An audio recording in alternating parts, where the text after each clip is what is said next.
Most people get screwed before they even start the car buying process. That ends today. It doesn't matter if it's your first car or your 15th car. These are the steps that save you real money. I'm breaking them down because most buyers miss the same stuff dealers count on you to make extra profit. You always have to remember, car salesmen do this thousands of times per year.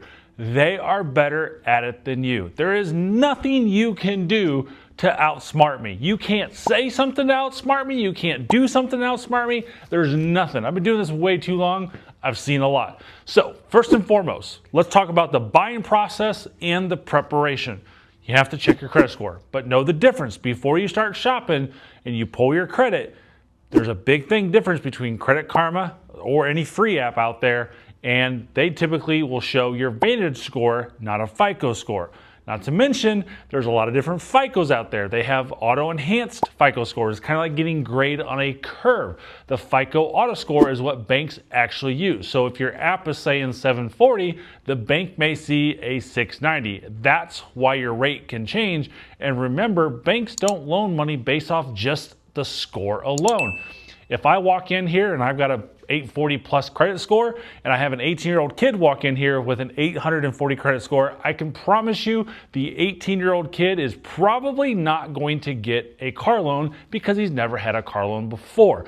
Where I have an extremely depth file and I'm going to get approved with no problem. So just because you have a great credit score doesn't mean you get approved, because banks look at the full picture. It's called risk-based financing. They look at income, they look at debt to ratio, the job time, payment to income, and of course the vehicle itself. They also look at things like how much money are you putting down. $1,000 versus $5,000 on a $20,000 car is a huge difference. If you have a $50,000 car, $1,000 doesn't even make the first payment, let alone make that as a down payment. You've got to have big money down. So the biggest thing I can tell you to do is get pre-approved, especially from your local bank or credit union. Local banks and credit unions are way more flexible. Some don't even use a FICO as their main determiner. They use that as just a guide. They know your job, they know you, they know your account history. A pre-approval for them gives you control. Doesn't mean that you have to use them. You can use that as a negotiating tip that I've talked about in past videos and I'm going to talk about in future videos, so make sure you hit the subscribe button.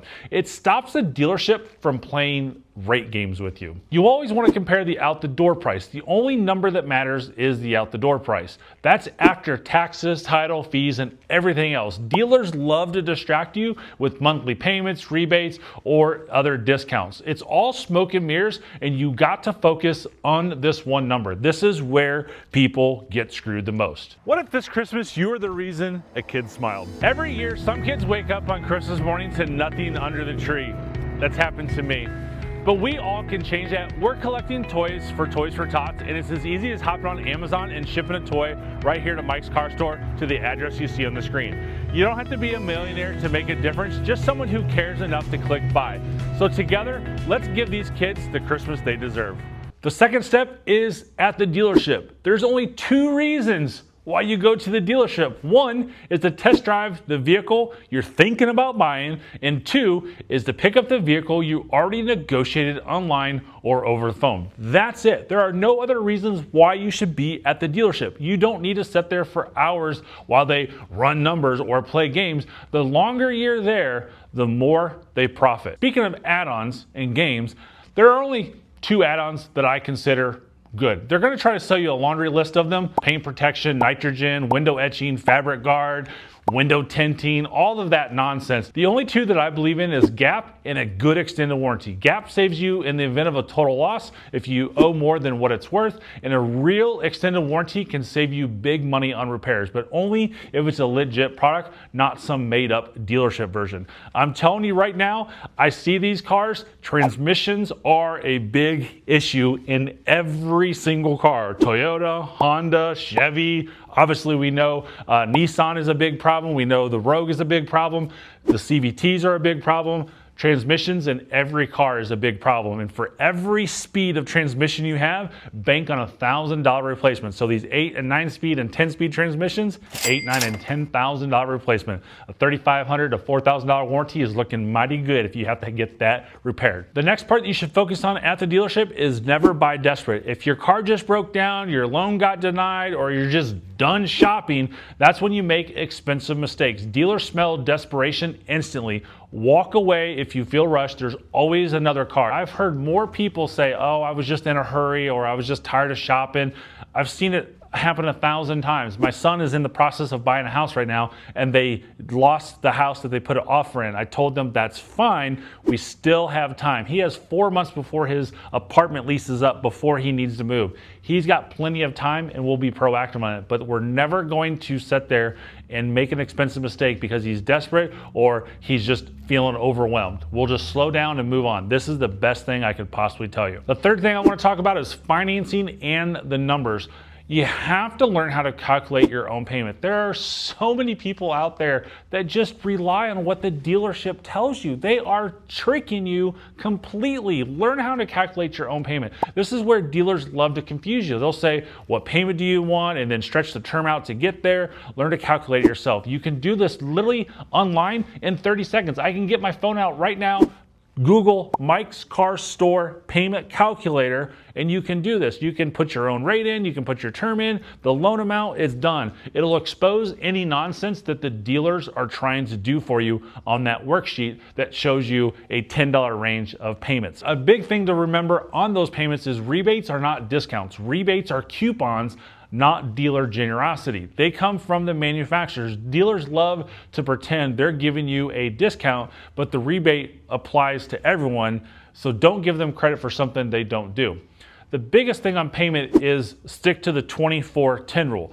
This rule keeps you safe by putting 20% down, financing no more than 4 years, and keeping your payment under 10% of your gross income. So if you make $10,000 a month, hey, have a $1,000 car payment. If you make $5,000 a month, that's a $500 car payment. That's how you buy smart and avoid being upside down in 10 years. I have numerous comments from people. I even got a bad review of Mike's Car Store because someone has lip loaded a customer saying that they got a bad deal. I didn't screw this customer over.